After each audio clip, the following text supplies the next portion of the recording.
진행자를 교체하고 앵커를 교체하고 뭐 하고 하는 것들은 이건 기본적으로 과연 저 사람이 그 방송 아니 내지는 저 한국에서의 어떤 그 민주화라는 어떤 의미 이런 것들 과연 알긴 할까 이런 생각이 드네요. 좀 할 말이 없습니다. 지금 저는. 이제 노사협약이나 이런 데 보면은 이런 이제 프로그램 교체나 이런 거 하는 경우에 이제 실무진하고 협의를 하게 돼 있는데 협의도 이루어지지 않은 것 같고요. 그래서 지금 노조 같은 데서 지금 반발하고 있는 거 아니겠습니까?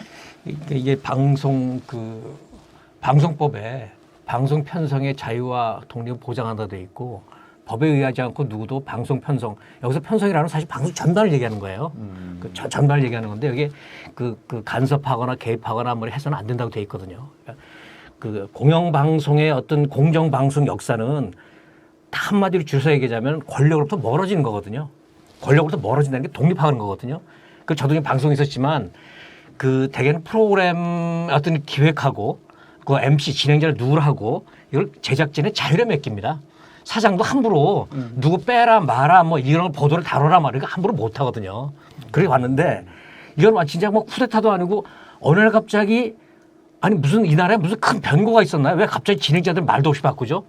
이거는 그 진행해온 그 사람들에 대한 인격의 모독이기도 하지만 KBS는 공영방송 국가기관방송이거든요.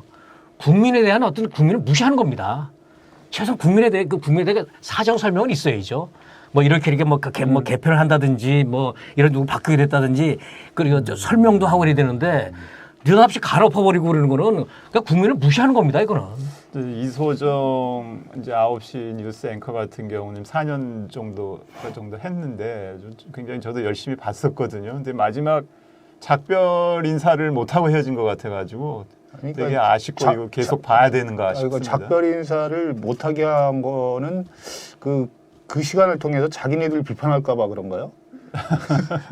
아니 예를 들어서 그렇게 입을 막는다고 그래서 그러면 그것이 안 알려지느냐. 이 사람들이 오히려 그렇지 못한 것들을 더 저는 활발하게 저는 여러 경로를 통해서 할 수 있다고 봐요. 그러니까 지금은 그 인터넷 시대지 아닙니까? 정보통신이 너무나 발달된 시대이기 때문에 그런 식의 어떤 술수, 약간의 어떤 그걸 부린다고 해서 사람들이 입을 막을 수가 없다고 봐요. 벌써 최경영 기자 같은 경우는 스스로 나왔지만 이런 사태를 예견하고 스스로 나와서 스스로 나온 겁니까? 그 본인이 나왔지 않습니까? 그걸 당하기 싫다고 나온 거죠. 저번에도 한번 당했는데 또 두 번 당하기 싫다 이런 뜻이겠는데 홍사훈 기자도 마찬가지인가요? 그렇죠. 본인이 직접 인터넷 방송을 만든다고 그러잖아요. 제가 볼 때는 뭐 지금 저렇게 해서 KBS만 꼭 묶어놓으면 자기네들이 하자는 대로 다 할 것 같아요. 그것도 문제지만 저 나온 사람들이 훨씬 더 폭발력 있는 어떤 영향력을 발휘하지 않을까 이렇게 생각이 듭니다. 또 지금 시대는 또 그런 시대에 충분히 그런 어떤 그게 뭐라 그럴까 이런 어떤 제도와 시설이 돼 있는 거기 때문에 이렇게 한 군데 이렇게 누른다고 그래서 과연 국민의 입을 막을 수 없다고 저는 생각하고. 그러니까 우리 국민이 바보도 아니고. 예를 들면 그 당사자들뿐만 아니라 국민에게 양해도 안 구하고 갑자기 교체를 그 진행자들을 교체해버린 거는 옛날 나치가 유대인들 격리하는 거 있지 않습니까? 유대인들 아우슈비츠 보낼 때 아니 그런 생각 나더라니까요. 그냥 갖다 수용소를 보내버리니까 작별 인사도 못하고 보내버리는 마찬가지 아닌가요? 근데 보내는 이유가 불공정했기 때문에 그렇다는 거 아니에요. 지금까지 불공정했다. KBS는 불공정했고 그래서 국민의 신뢰를 잃어버렸다. 그래서 수용소로 보낸다. 이를테면 그런 건데 무슨 소리예요?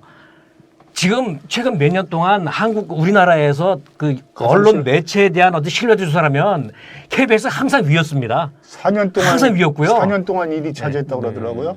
그 전부터 계속 이제 이었었고. 근데 9시 이제 월요일 날 9시 뉴스 새 앵커가 누가 나오는지 궁금해서 봤는데 이제 뭐 이렇게 알던 눈에 익은 기자가 앵커로 하는데 처음에 시작하는 멘트가 참 독특하더라고요. 혹시들 보셨어요? 예. 저도 당파성에 대한 문제점을 지적하면서 공정 보도를 이제 더욱더 힘쓰겠다. 마치 사과하는 그동안 방송이 잘못돼서 사과하는 것처럼 얘기를 하고 방송을 시작하는 걸 그게 봤어요. 그러니까 앵커도 그랬었고 지금 저 새로운 그 박민희 사장이라는 사람도 네. 지금까지 뭐 불공정했다, 뭐 편향돼 있었다, 뭐 이런 얘기를 하는데 국민들이 판단하는 건 생각은 그게 아니거든요.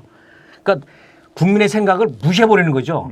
KBS가 괜찮아라고 하는 다수의 국민이 있는데 뭔 소리 아니야, 아니야라고 국민을 윽박지르는 건 마찬가지죠. 아니 그러니까 이건 이렇게 물어보시죠. 쿠데타입니다, 쿠데타.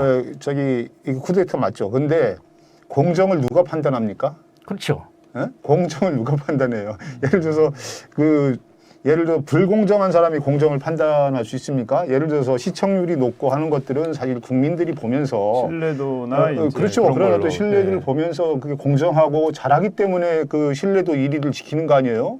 그런데 가장 신뢰가 낮은 그 매체 출신의 어떤 사람이 사장으로 와서 그 자기의 어떤 그 아주 편협한 시각으로 편협한 당파성의 시각으로 그렇지 않은 사람들한테 불공정하겠다 이렇게 얘기하는 것 자체를 누가 그 납득을 하겠습니까? 이 앞으로 내가 볼 때는 그 KBS의 어떤 시청률이 떨어지면 시청률이 떨어지거나 신뢰도가 떨어지면 지금 하는 짓이 그 진짜 그 쿠데타고 잘못된 것이다라는 걸 스스로 증명하는 거 아니에요? 그렇죠. 지금 이제 이 사람들이 국민을 너무 무시하는데 이를테면 그 박민이라는 사람이 어떤 사람인지는 몰라도 문화일보가 어떤 신문, 어떤 매체인지는 많은 사람이 알아요. 이른바 뭐 살구빛 신문이 어떻든 뭐 이런 것도 있고 정파성 얘기하는데 우리나라에서 아마 정파성 강한 신문이 아마 둘째로 서로 할 겁니다. 그런 신문사에서 박민이라는 사람은 자기 컬럼을 통해서 이를테면 그 친윤 한쪽은 이를테면 선으로 치켜 올리고 한쪽은 이를테면 민주당이나 뭐 이재명을 악마화했단 말이죠. 이거 다 신문이 그랬다는 거죠. 아니, 신문 예를 들어 이렇게 보면 돼요. 박민의 사람 그렇게 했는데 이 사람이 그래요. 아 신문에서는 영향력이 없다. 아니 그 칼럼은 내 개인 의사를 제가 정말 한 만나면 물어보고 싶은데요. 그 공정성 기준도 있지만 칼럼이라고 해서 자기 의견을 막 얘기하는 거 아니거든요. 거기도 그 근거가 있어야 되잖아요. 그렇죠. 자기 의견을 말할 수 있지만 이 사람 보니까 사실과 의견을 구분조차도 못하고 내 의견을 말하더라도 근거를 갖고 논리적으로 얘기해야 되는 거지 악담, 저주가 무슨 그게 칼럼입니까 그게. 그런 사람을 국가기관방송 KBS의 사장으로 앉힌다는 거는 국민 모독입니다. 국민 모독. 국제 망신이에요. 이렇게 보면 돼요. 일본의 그 아베 정권 때 아베랑 가장 친했던 신문이 산케이 신문이잖아요. 산케이가 일본에서 그 가장 극우적인 어떤 성향의 매체잖아요. 그렇죠. 그래도 산케이 신문 그 기자를 NHK 사장을 못 시켜요. 네. 지금 보면은 산케이 논설위원을 NHK 사장 시킨 거랑 똑같은 거예요. 그렇게 보면 돼요. 그러니까 쉽게 우리가 산케이 정도도 아니죠. 여기는. 산케이보다 더 저기죠. 네. 산케이는 그래도 그 일본의 5대지에 들어간단 말이에요. 네. 근데 이건 5대지가 아니라 10대지에도 잘 안 들어가는 신문이란 말이야. 근데 거기에서도 그 어떤 성향은 사실 산케이보다 더하면 더하지 못하지 않은 그 극우 성향이란 말이에요. 여기 이런 사람들을 그런 한국에서도 가장 이념적으로 편향됐다고 하는 어떤 그런 매체의 출신을 또 거기서 가장 또 편향적이면서도 편향적인 글을 써온 사람을 그 지금 중립과 공정과 그 이런 어떤 가장 권위 있는 어떤 그 내용을 이렇게 선별해서 전해야 될 공영방송 사장을 시킨 것 자체가 기본적으로 KBS의 무시, 더 나아가서 국민 무시, 민주주의 무시, 뭐라고 그럴까요? 그 하나의 그 그냥 심하게 하면 국민은 니들이 뭘 알아? 뭐 개돼지가 뭘 알아? 이게 막무가내고 이렇게 뭐 박민이라는 사람이 취임사인가 와서 했던 얘기가 국민이 신뢰하는 공영방송을 만들겠다. 국민을 섬기는 공영방송을 만들겠다고 했다는데 저도 방송밥으로 먹고 살았는데 제 의견이 어떻게 들리냐면 권력이 이뻐하는 방송을 만들겠다. 예? 또 권력을 섬기는 KBS로 만들겠다. 이런 얘기로 들렸어요. 그 박민 씨가 이제 그 문화일보 기자 출신인데 이렇게 안 될 겁니다. 네. 결국 문화일보에도 큰 이를테면 나쁜 이미지. 아 문화일보가 그런 신문이었어? 그런 신문에서 온 사람이 공영방송 이렇게 망쳐놨어? 결국 그렇게 될 겁니다. 요번에 이제 그 신학님, 김만배 그 가짜 뉴스 이제 의혹 관련해 가지고 이제 방송 그 인용 보도한 데들까지 해서 이제 과징금들을 엄청나게 맞았는데 지금 박민 사장은 같은 경우에는 그 방심위 과징금 지금 KBS는 3천만 원이 나왔습니다. 이걸 수용하겠다 이런 방침을 밝혔어요. 다른 그 인용 보도한 데들은 이제 반발하고 이제 그 아마 그 저기 법적으로 아마 다툴 것 같은데 이 부분도 이 방심위의 그 결정을 그대로 수용하겠다. 지금 이걸 그러니까 가짜 뉴스로 그냥 확정적으로 보고 있는 거 아니겠습니까? 방심위 결정을 겸허히 수용하겠다라고 했는데 그게 이제 뭐냐면은 뉴스타파의 보도를 어쩌면 그 철저한 검증 없이 인용 보도했다는 거 아닙니까? 근데 그 많은 국민들이 아실 거예요. 뉴스타파라는 그 매체가 좀 작은 매체이긴 하지만 독립적이고 탐사, 심층 그 좀 나름대로 꽤 그 권위가 있지 않습니까? 권위도 있고 신뢰도 있고. 네, 우리나라에서 제일 최고의 매체죠. 그리고 그 뉴스타파가 뉴스타파가 다른 매체들 있지 않습니까? 뭐 신문이나 뭐 그 MBC나 뭐 이런 또 다른 큰 매체들하고도 탐사, 심층 취재를 같이 보도한 게 많아요. 그러니까 아주 굵직굵직하게 맞습니다. 네? 저 미국이나 영국이나 가장 그 유명한 신문사들이 가입되어 있는 국제 탐사 국제적으로도 인정받는데요. 그러니까 저희가 예를 들면 뉴욕 타임즈의 워싱턴 포스트의 기사를 인용할 때는 우리가 가서 확인할 수가 없잖아요. 대신에 뉴욕 타임즈는 어떠하다 우리가 그 권위를 신뢰하는 거죠. 그러니까 뉴스타파의 그 보도를 인용할 때는 뉴스타파라는 매체가 한국 사회, 한국 언론계에서는 그래도 어느 정도의 어떤 그 권위, 신뢰가 있으니까 그걸 믿는 거거든요. 근데 방심의 유일임도 그렇고 박민도 그렇고 정말 언론에 대해서 그러니까 쉽게 말해서 서로 그 저기 이게 뭐야 초록은 동색이라고 자기들끼리 하나 그림 하나 이상한 그림 하나 그려놓고 다 호랑이라고 하는 거예요. 그러니까 저기 그 3명이 있으면 호랑이도 만든다고 그러지 않습니까? 그런 거 마찬가지로 방통위원장, 방심위원장, KBS 사장 이 셋이 호랑이를 지금 만들고 있는 거예요. 그러니까 뉴스타파가 가짜 뉴스다. 뉴스타파 가짜 뉴스라고 하면서 저기 제재하겠다고 그러더니 또 방심위는 그 자기네들이 그 내용에 대해서는 아무것도 못하고 서울시에다 무슨 그렇죠. 저기 전기 관행물 뭐 문제가 없는지 그 하라고 그냥 의견만 보냈다는데 그거 봐요. 그 법적 근거가 없는 거예요. 없는 걸 가지고 그냥 일방적으로 자기네들이 그렇게 주장하고 그 주장을 마치 사실인 것처럼 받아들이고 이거요. 사실 어떻게 보면 나중에 법원에 가서 다 뒤집힐 문제들이에요. 말도 안 돼요. 여기 3천만 원? 하나 그 잘했다고 3천만 원?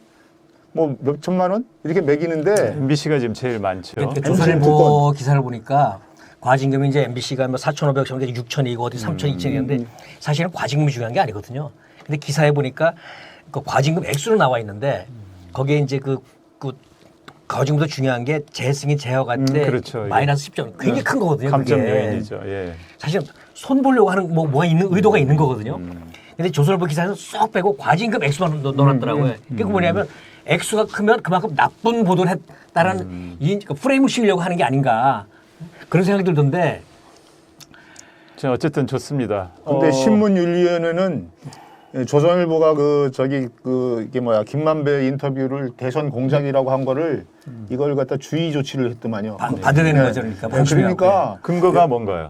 근거가 그 예를 들어 대선 공작으로 하면 대선 공작이라는 걸 주장할 만한 뭐 근거가 있어야 되는데 그런 거 없이 그냥 말로만 대선 공작이라 했다는 거죠. 그러니까 지금 그런 상황이거든요. 내가 볼 때는 신문윤리위원회가 저 방송 심의보다 몇 단계 위에 거기가 정상입니다. 그러니까 거기가 정상이죠. 그러니까 그것까지 거기는 그런 걸 그게 뭐야 인정할 수 없는 거지. 그런 식의 어떤 허술한 어떤 말로만의 주장을 가지고 그렇게 하면 안 된다는 것이고. 윤리위원회에서 이제 그 주의인가요? 주의를 준 이제 경위는 신학님, 김만배 두 사람이 그 인터뷰한 게 대선 공작이 두 사람이 이제 그 공작이 아니라고 일단 주장을 하고 있고 또 하나는 이게 이제 그 법원에서 최종 판결이 나야지 이게 가짜인지 공작인지가 드러나는데 그게 안 나온 상황에서 이거를 그러니까 지금은 아니, 안 나와도- 단정할 수 없다. 아니, 이렇게 그러니까 얘기를 하는 거죠. 아니, 그러니까 안 나와도 그 공작이라고 하려면 그 아주 중요한 적이기 때문에 그런 어떤 자기네들 취재로 그런 것들을 보강해야 되지 않겠습니까? 그렇지. 그런 것도 예. 없이 그냥 그 제목에 대선 공작 이렇게 하니까 당연히 그러니까 대선 개입 뭐 이렇게 막 선거 공작이 되려면 옛날에 댓글 공작처럼 어디 그 국정원 요원들이 음침한 그 오피스텔 빌려갖고 거기서 댓글 다는 차원에 현장에 적발됐다든지 그 근거가 있는 거잖아요. 옛날 조선일보가 그 댓글 공작 수사하던 최동 검찰서 날릴 때 그 뭐 아들 뭐 이렇게 그 뒷조사한 거 있지 않습니까? 이게 그 국정원이 뒷조사하고 뭐 이래 그 누가 알 수 없는 그 조선을 그러니까 이게 뭐 대선 개혁 다르긴 하지만 어떤 근거를 갖고 얘기를 해야 되는 거지 근거도 없이 그 뉴스타파의 그 보도는 대선 개입이라고 하는 거는 조선일보의 주장일 뿐이에요. 그러니까 일방적인 주장이죠. 그러니까 주장할 수도 있지만 근거는 언론인데 근거는 제시해가면서 주장을 해야 되는데 근거도 없이 그런 주장하면 되겠느냐 해갖고 이제 신문윤리위원회에서 그 네. 주의를 줬다는 거 아니겠습니까? 좋습니다.